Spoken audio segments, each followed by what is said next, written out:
सभापति महोदय,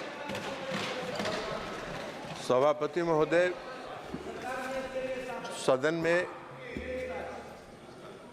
आदरणीय प्रधानमंत्री नरेंद्र मोदी जी के तीसरे कार्यकाल का जो पहला बजट है उस पर चर्चा हो रही है और यह बजट जो है आत्मनिर्भर भारत बनाने की दिशा में मोदी जी की सरकार का क्या संकल्प है उसको दर्शाने वाला बजट। और पिछले 3 दिन से जो चर्चा सदन में चल रही है, ऐसा लग रहा है कि बजट पर भाषण देने के बजाय नरेंद्र मोदी जी की आलोचना पर यह पूरा बजट भाषण चल रहा है। भाई बजट पर बोलिए। और पूरा विपक्ष का जो भाषण का जो टोन है वो यह दर्शाता है कि जैसे नरेंद्र मोदी जी का चेहरा इनको पसंद नहीं आ रहा हो, ये उससे नफरत कर रहे हैं। लेकिन अब अगर आप नफरत कर रहे हैं, आपको पसंद नहीं आ रहा है, तो क्या करिएगा? इस देश की जनता ने उनके चेहरे को पसंद किया और तीसरी बार उनको देश की सत्ता संभालने की जिम्मेवारी दी। 60 वर्ष के बाद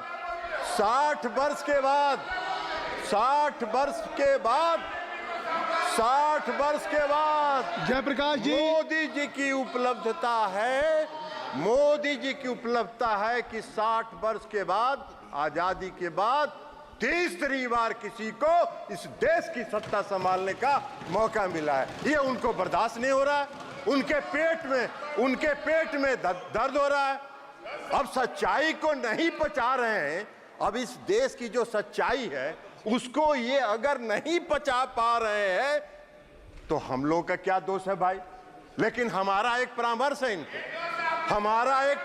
है इनको सभापति महोदय कि सच्चाई को जितना जल्दी। इन्होंने भाषण किया, कोई नहीं बोला, फिर क्यों बोल रहे हैं? बैठिए, बता देते हैं माननीय मंत्री जी, आपका चरित्र भी बता देंगे। माननीय मंत्री जी, एक मिनट आपका चरित्र भी बता देंगे कि आप क्या करते रहे। माननीय मंत्री जी, आप चेयर से करें। जयप्रकाश जी, आप माननीय जयप्रकाश जी सुन लीजिए। आप जब बोल रहे थे समय भी अधिक दिया गया, किसी ने आपको व्यवधान नहीं किया। अगर आप खड़े होंगे, नहीं, आप परंपरा सीखिए। आप वरिष्ठ सदस्य हैं, बैठ जाइए। आप परंपरा सीखिए। आपके किसी स्पीच पे किसी ने व्यवधान नहीं किया। आपको अवसर है, आपकी पार्टी को अवसर है। माननीय मंत्री जी जो बोल रहे हैं उसका जवाब आपकी पार्टी देगी, आपके पार्टी के नेता दे देंगे। सभापति महोदय, माननीय मंत्री जी ये बोल रहे हैं। कुछ दिन हम लोग इन लोगों के साथ भी थे और वहां जाके पता चला कि गिद्ध की तरह जैसे लाश को नोचने का काम ये लोग करते थे। और हम लोग विदा हो गए, प्रणाम करके इधर चले आए कि भैया वही काम करते रहो। अंदर में गठबंधन के अंदर ये लोग लॉबी चलाते थे और लॉबी चला के कैसे किसका मतफटौल करावे इसकी योजना बनाते थे। हम लोगों ने प्रणाम किया, इधर चले आए। तो इसलिए छोड़ दीजिए, जरा हम आपको बता देते हैं। तो इसलिए आप इधर आप बोलिए। सभापति महोदय, सच्चाई इनको सुनना नहीं है, आप ही का पसंद नहीं है। आप जो बोल रहे हैं वो रिकॉर्ड पे जा रहा है।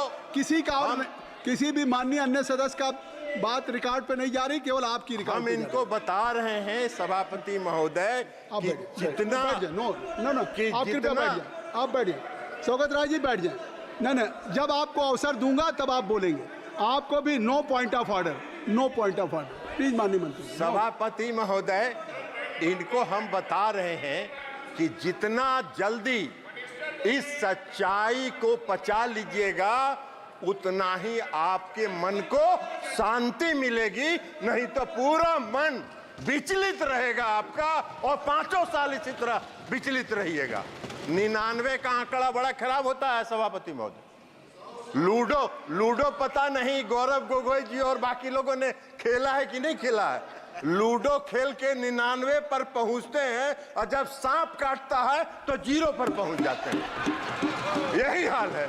तो इसलिए जरा इनको मन की शांति को जितना जल्दी ये शांत कर ले और देश की सच्चाई को जितना जल्दी ये स्वीकार करेंगे उतना ही इनके लिए चैन मिलेगा, इनको भी चैन मिलेगा और देश को भी चैन मिलेगा। और इस देश में जो नरेंद्र मोदी जी ने आत्मनिर्भर बनाने का जो काम प्रारंभ किया है वो आगे बढ़ता रहेगा, उसमें व्यवधान ये नहीं डालने का प्रयास करें।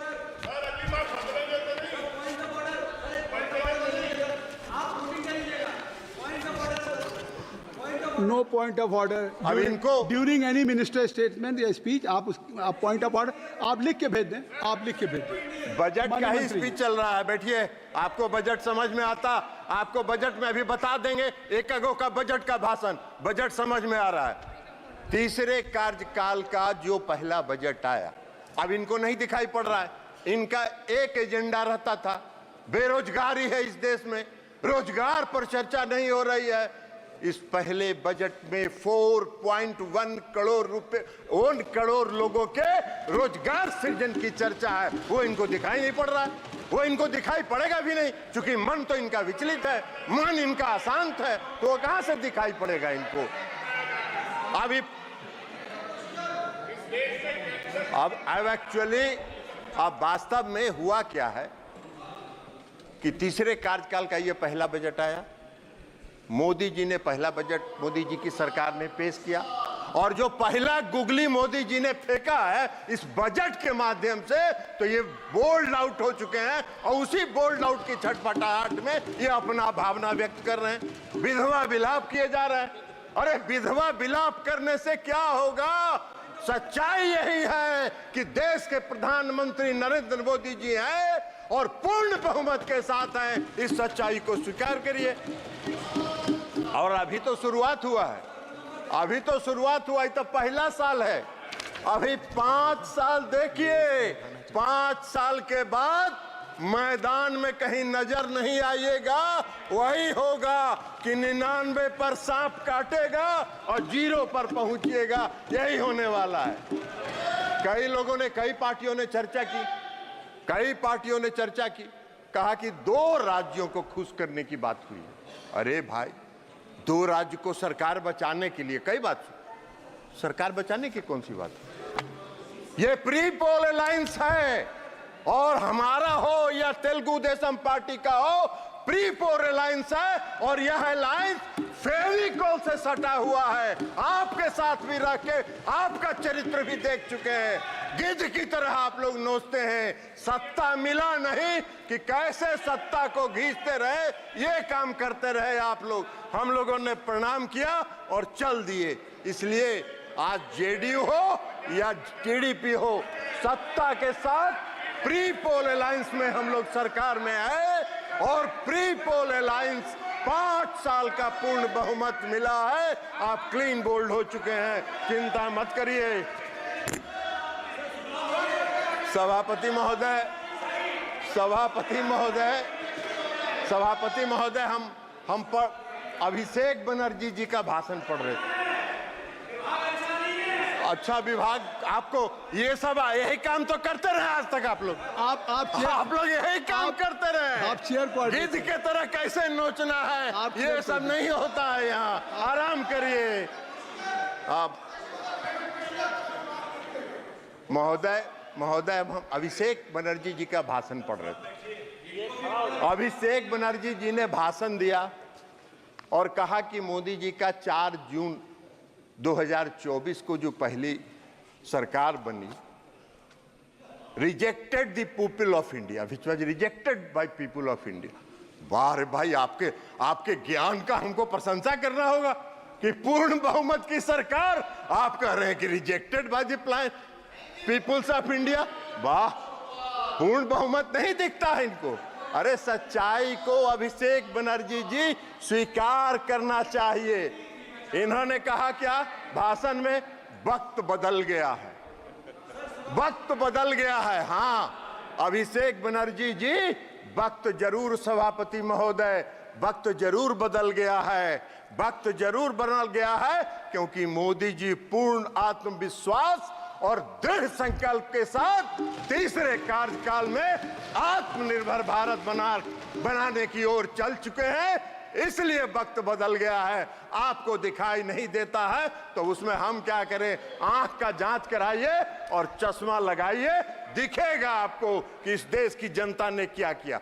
हमको आशा करते थे, हम उम्मीद करते थे कि अभिषेक बनर्जी जी जब भाषण दे रहे थे तो वो कहते कि पश्चिम बंगाल में महिलाओं के चिरहरण का जो वीडियो वायरल हो रहा है उस पर क्षमा मांगते, इस देश से, उस पर इस देश से क्षमा मांगते, लेकिन नहीं मांगे, नहीं मांगेंगे, नहीं मांगेंगे, क्योंकि पश्चिम बंगाल में वो ये जैसे चिरहरण हो रहा है, महिलाओं पर अत्याचार हो रहा है और जो आम लोगों पर अत्याचार हो रहा है वो उनको नहीं दिखता है।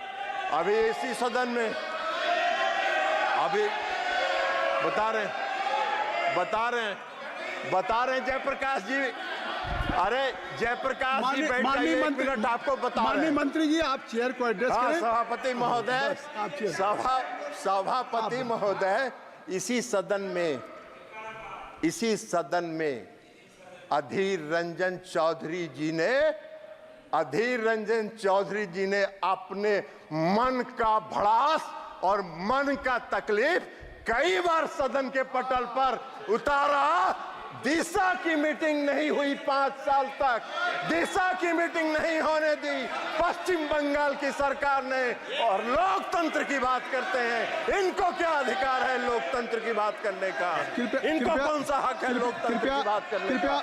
कृपया रिकॉर्ड में है। माननीय सदस्य ने जो नाम लिया है, गौरव, माननीय सदस्य ने जो नाम लिया है वो रिकॉर्ड में नहीं जाएगा, रिकॉर्ड में नहीं जाएगा। जो माननीय सदस्य ने नाम लिया है, I think so you should have patience to hear me, you must have patience to hear me. जो नाम उन्होंने माननीय सदस्य का लिया है वो रिकॉर्ड में नहीं जाएगा। मैंने भी लिया।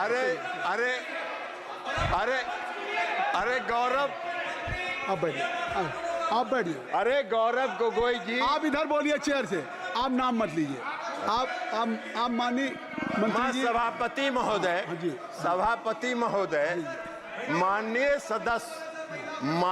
सदस्य गौरव गोगोई जी को नहीं, वो भी थे यहाँ, वो इस सदन में प्रेजेंट थे जब अधीर रंजन चौधरी नहीं, जी, उनका नाम मत लीजिए, वो सदन के सदस्य नहीं, ठीक है, इसलिए मैं नाम, ठीक है, हाँ ठीक है, ठीक है, आप हो गया, विड्रॉ कर लिया उनका नाम, नाम उनका हमने वापस ले लिया सभापति महोदय, उनका नाम हमने वापस ले लिया।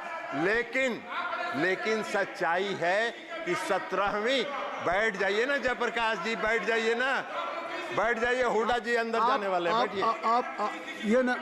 आप अपना सभापति महोदय, अपना भाषण, सभापति महोदय, मैं ये कह रहा था कि 17वीं लोकसभा के दौरान जब आपका अवसर आएगा तो बोलिएगा प्लीज। जयप्रकाश जी, प्लीज हुड्डा जी, तो कहना चाहिए, इनको कहना चाहिए, अरे इनको कहना चाहिए कि पश्चिम बंगाल में जो चिरहरण हुआ वो जायज था। यही कह दीजिए देश के सामने, यही कहिए। माननीय मंत्री, आप इधर बात मैं दूंगा, इनकी बात खत्म कर दीजिए, आप बैठ जाएं। जयप्रकाश जी आप बैठ जाएं, बैठ जाइए ना, ये क्या बात है? आप जयप्रकाश जी बैठ जाइए, माननीय सदस्य। ऐसे सदन ऐसे नहीं चलता। माननीय मंत्री जी आपसे आग्रह है कि आप अपना भाषण कृपया संक्षिप्त करें और आप चलिए माननीय सदस्य का नाम महोदय मैं नाम नहीं ले रहा हूं, मैंने नाम वापस ले लिया, नाम हमने विड्रॉ कर लिया। अब हम ये कह रहे हैं कि 17वीं लोकसभा में उस समय माननीय विरोधी दल के नेता और सबसे बड़े पार्टी के जो नेता थे, उन्होंने सदन के अंदर कई बार अपनी पीड़ा का इजहार किया कि उनके क्षेत्र में दिशा की बैठक होने नहीं दी जा रही है, और गौरव गोगोई जी बैठे हुए थे, गौरव गोगोई जी उसके गवाह हैं। जयप्रकाश जी तो उसमें थे नहीं, ये कहां से जानेंगे? तो इसलिए गौरव गोगोई जी के सामने पीड़ा हुई। एगो सीट कांग्रेस को दिया, कांग्रेस ने दिया नहीं, एक कांग्रेस एक को सब, अब उसके बाद भी लगे हुए हैं, तो लगे रहिए, लगे रहिए मुन्ना भाई, कुछ न कुछ तो मिलेगा, लेकिन 99 वाला भी खतरा है। सांप का अगर काटा तो 0 पर आइएगा, लेकिन लगे रहिए, क्या करिएगा। और पूरा भाषण हमने शैलजा जी का भी सुना, शैलजा जी का भी भाषण हमने पूरा सुना, और शैलजा जी का भाषण हमने सुना वो पूरा हरियाणा केंद्रित है। अरे ये देश का बजट है, हरियाणा का बजट थोड़े है। जयप्रकाश जी भी अभी बोल रहे थे पूरा हरियाणा केंद्रित। अरे देश का बजट है भैया, देश पर बोलो, देश बस देश। और नरेंद्र मोदी जी पूरे देश को आगे बढ़ाना चाहते हैं। ये उनका संकल्प है, ये उनका आत्मविश्वास है।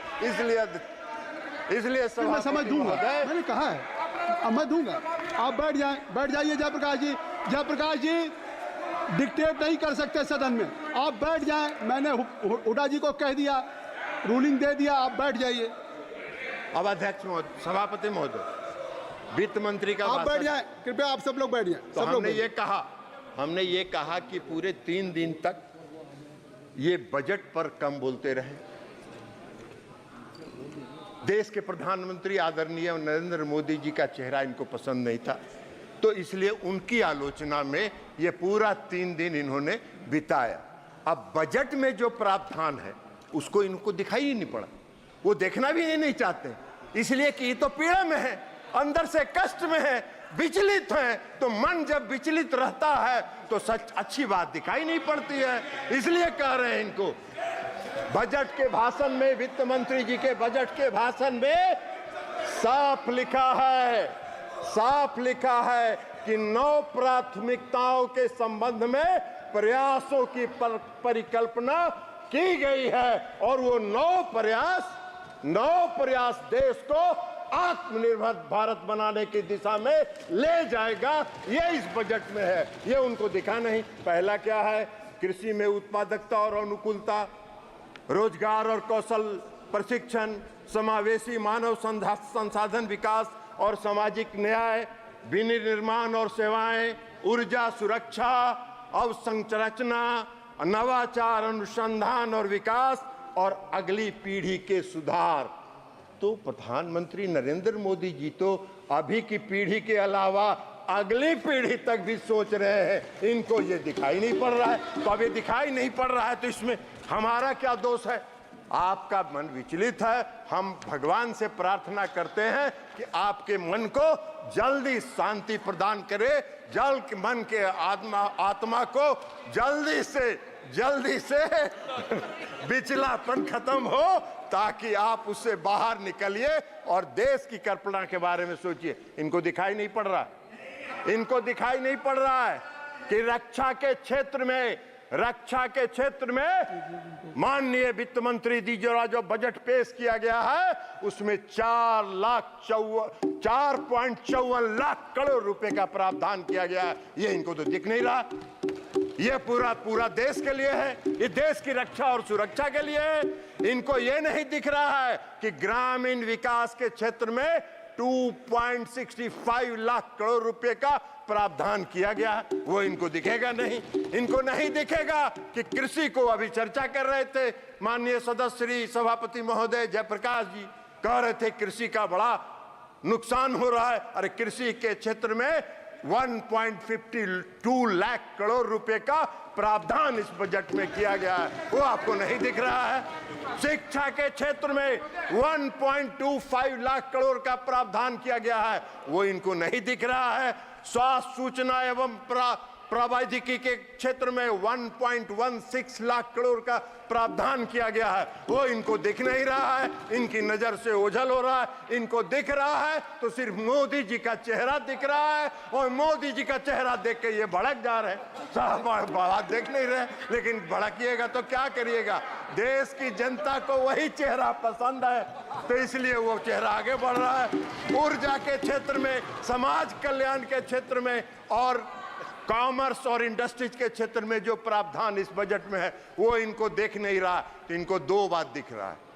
एक बात मोदी जी का चेहरा जो इनको पसंद नहीं है, तो उसमें देश की जनता उनको पसंद करती है। आपके पसंदगी नापसंदगी का कोई अर्थ नहीं है।